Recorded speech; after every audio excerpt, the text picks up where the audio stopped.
Hi Virgo, welcome to your mid-May 2021 General Tarot Update. It's Raina here.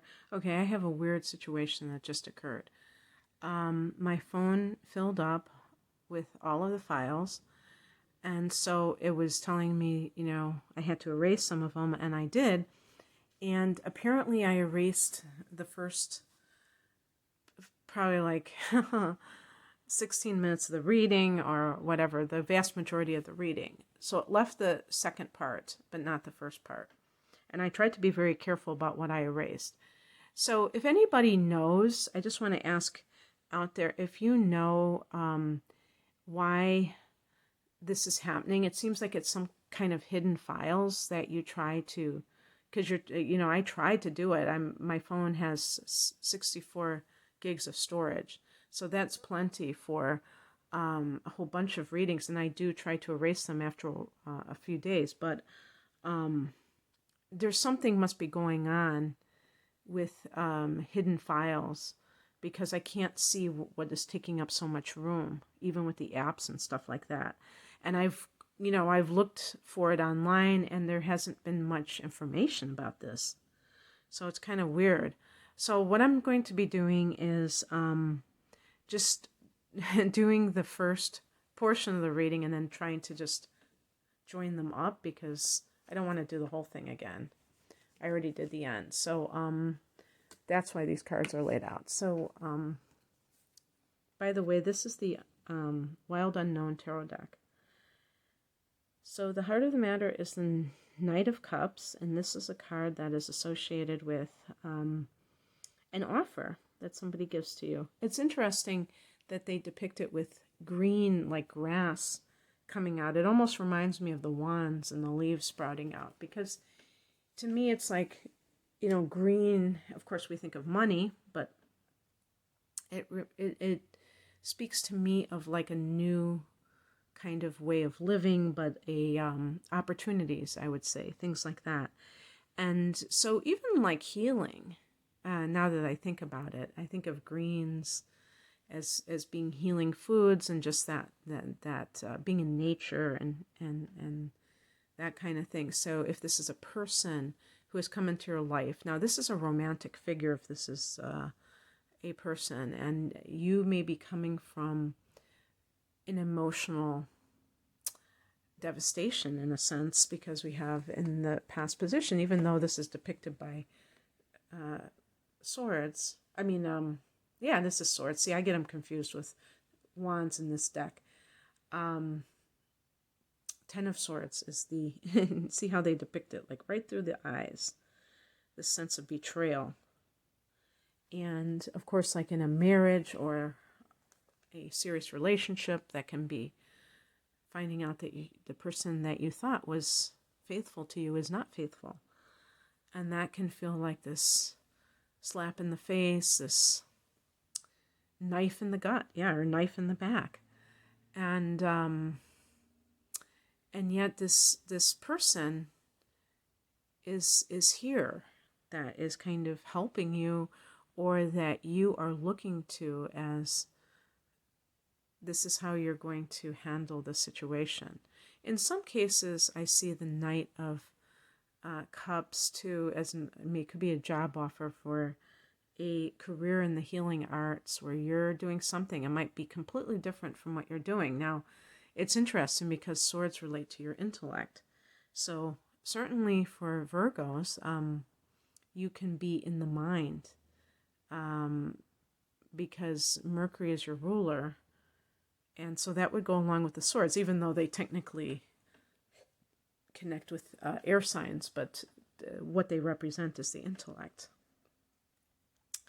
And you might have felt, even if whether you have been betrayed in that line of work or not, you might just feel like it doesn't offer, it's a cutthroat occupation in one way or the other. Like even in academia, there can be this, these people that want to get one up on others.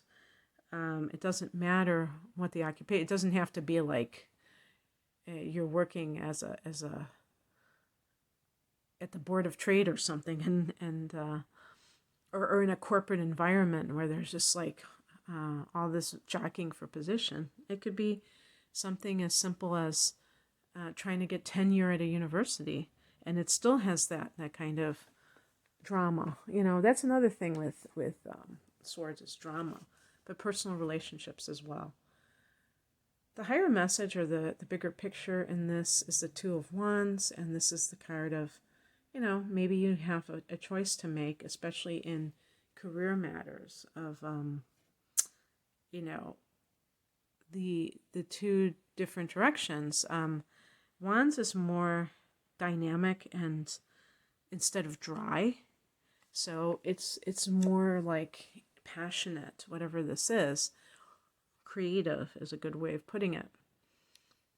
And perhaps you have been in your head so much that you've forgotten about the other parts of you, and you're trying to reclaim those parts. Same thing with love. I mean, if you feel this sense of being in a relationship with somebody who you've had emotional disconnect with, then it only makes perfect sense that you would perhaps kind of move away from that. I'm beginning to think I'm just going to do the rest of it, because it's going pretty good. I think I was yammering away too much on the first one anyway, so all's well that ends well. It's all good, I should say. So anyway, when I picked the challenge card, two cards, there was the Three of Pentacles flipped out, so I chose that one as well. So the Hangman, isn't that cute? I love Beats. He's got red eyes. But I just love this depiction. Some of the depictions, I will admit, like the Nine of Cups, I'm not too sure about. But I do love the Hangman being the bat. And that the Hangman in the challenge position can be hanging on to something too long. And it's funny, like, it is connected to Neptune, I think, and so that's why there's this uncertain quality. When you have the Hangman, it's like you're in limbo, in a limbo state. But it is connected to Pisces, so I'm sure, or Neptune, Pisces ruler. I mean, the ruler of Pisces, Neptune, so it can have this kind of vibe too, of like the martyr, who's the Christ who's on the cross. And so, what are you sacrificing for? Are you continuing in a job where you're getting screwed over, where you're not being respected? Are you staying in a marriage because of the children? And it might not be a good thing to do. I mean, I picked an additional card, the Three of Pentacles, and this is the card of, in the challenge position as I'm reading it, of, kind of mailing it in at work, not doing your best. And this is very uncharacteristic for Pisces. I mean, this is very uncharacteristic for Virgo, because you tend to be very, like a perfectionist and things like that. And so you like to do a good job, but if you got screwed over, your heart may not be in it anymore. And same with a love situation. I actually, this card, when I tell you about it, you're going to see some of the similar things going on the emotional level. So that can be keeping you from actually making this decision and things like that. And being able to be comfortable with your decisions, trusting in yourself, that you have good judgment, that what you do is not going to be the end-all be-all, is very important.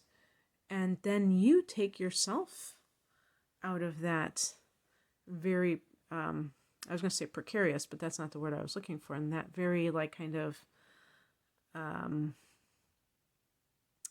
state of not knowing what's going to happen. You kind of make that decision, because sometimes people say, "Oh, I'm being strung along." Well, you're allowing yourself to be strung along.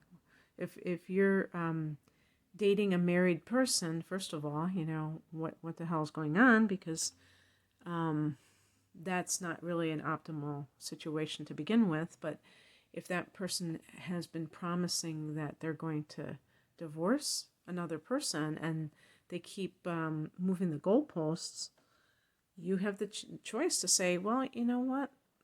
You know my number.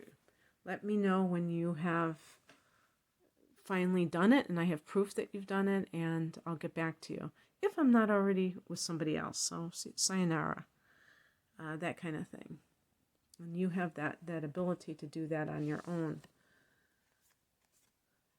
But there might be other things going on. I mean, I can't say. I mean, the Two of Wands sometimes is also about relocating. So if someone has called for you, whether it's maybe this is an old flame. I mean, we're going back into, at the end of the month, we're having a Mercury retrograde. So maybe you're going to hear from an old flame. I don't, when I do these, this is the middle of the month, this is the end of the month, obviously, it doesn't have to be like exact. And we're just reading the weather report here. And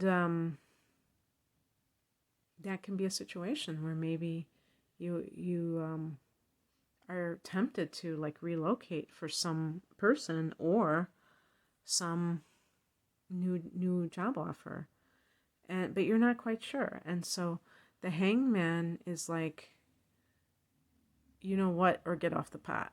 That could be it too. And what is coming in is the Nine of Cups. By the way, I try not to swear. I mean, I do swear in real life, but I try not to in these readings. I know some spiritual teachers or readers swear, and it's very hip and happening. But I do think it kind of lowers the vibe. I think it's kind of like a little bit, unclassy, if you will. No judgment on anybody else, but for myself. And but even if I wanted to, YouTube makes us not censor ourselves, but we have to fill out these checklists of, did you say a swear word? Did you do this? Did you talk about violence? Did you do... Oh gosh, it's so funny. So luckily they developed a none of the above, so I just checked that. And so anyway, did I even... Well, I think I did bring up this card. So what's coming in is the Nine of Cups, and this is a card of wish fulfillment. This was the card I was citing when I was saying, there's some of the cards where I don't feel that it's really tells you what this card means, although it is a U shape, so you can look at it as a horseshoe, I guess, and horseshoes represent good luck, and there might even be some kind of metaphysical, something metaphysical behind that connects with that shape. But like maybe the base is the base of good fortune, and then it's kind of going up in all directions, if so to speak, the left and the right. But when I was doing the reading the first time, I was remembering that, I just said like, oh, this card I think is connected to Jupiter and Pisces. And I said, whoa, wait a second. Jupiter is going into Pisces in a couple of days, because I'm recording this on the 11th. And I'm like, whoa, is this some kind of a timing thing? Is this going to say, no, Pisces is your opposite sign, so it's going into your 7th house. I mean, technically it might be going into some of your 6th houses, depending on your your rising sign degree. It might actually be going into your 6th house later on, or I don't know. Forget I said that. I get all discombobulated. Some astrologers I know are really good about, they can just see it in their mind's eye, but let's just say that this is your opposite house, the 7th house, and it's going to bless the area of relationships sooner or later. Maybe not on the exact same date for everybody, on May 13th going into that house, but eventually. And so it's when I said the sixth house, it may be there, it may continue to be in the sixth house for a while until you get to that degree of your sun or rising sign. But in any case, Jupiter in the seventh can also be good for if you have clients one-on-one, where you can have more clients. Jupiter is the planet of luck and expansion, so you might get a lucky break and somebody says, hey, I've got all these people who need massage therapy, if that's the kind of thing you're going into. So obviously you need clients for some of these healing arts professions. Well, all of them, to be honest with you, you want those regulars that come to see you once a week or once a month or what have you, and build up your clientele base. And that might be a good time to do it when Jupiter's in Pisces. It's going to go back into Aquarius, so it will go back into your sixth house, and that'll be good too. It's all good, because that can give you, good juju at work anyway. So as you build up your own practice, if you're kind of working for somebody else and at the same time working for yourself, but it's the card of wish fulfillment. So anything, maybe this, like if you're getting together with somebody that is a very caring, romantic type of person, you feel that sense of wish fulfillment. Now, I got this as the outcome card, so I did get an additional card. It's kind of a gruesome picture. The Four of Cups, this is a card of feeling dissatisfied in your life. And when I get this as the outcome card, I look at it as, what is that term? I just forgot it. A cautionary tale.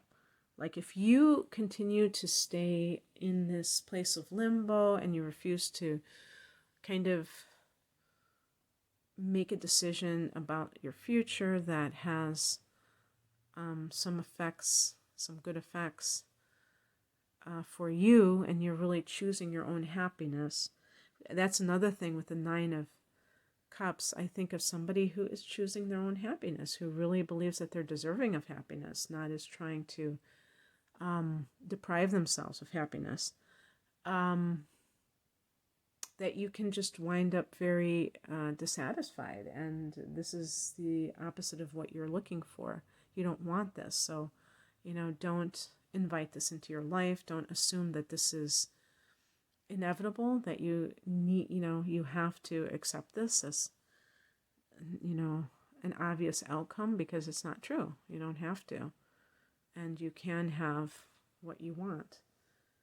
And I picked an additional card, the Father of Wands. This is a card of stepping into your own power, your sense of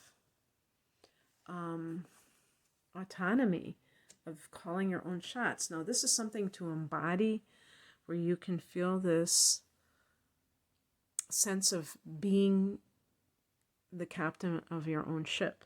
Maybe you've been feeling out of control in your life, and that's what led to the Ten of Swords situation. And, the Ten of Swords, by the way, can be the end of a difficult cycle. So, that's in the past position. So maybe you are already on the upswing, and a lot of these things are just the positive manifestations that have occurred since then. So I certainly hope so. The King of Wands is a great card. It's a really great card of feeling confident in your own abilities to, do for yourself. It's kind of like to me, the Magician card of the Minor Arcana. I don't know if that's even true, but that's how I see it.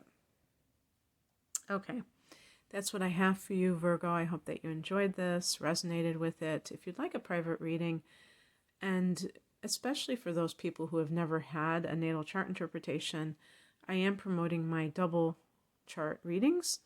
I have expanded my natal chart interpretation for an hour, but coupled with an hour of transits of the upcoming 12 months for a special price, and it gives a much more comprehensive approach than more of a rushed job, where you have to kind of be less elaborate less and just kind of tick off all the boxes, so to speak. So, in any case, that's called the deep dive reading. I have another combination of reading with the tarot and other readings. You can find out more info at the link below. Thanks for watching. Take care.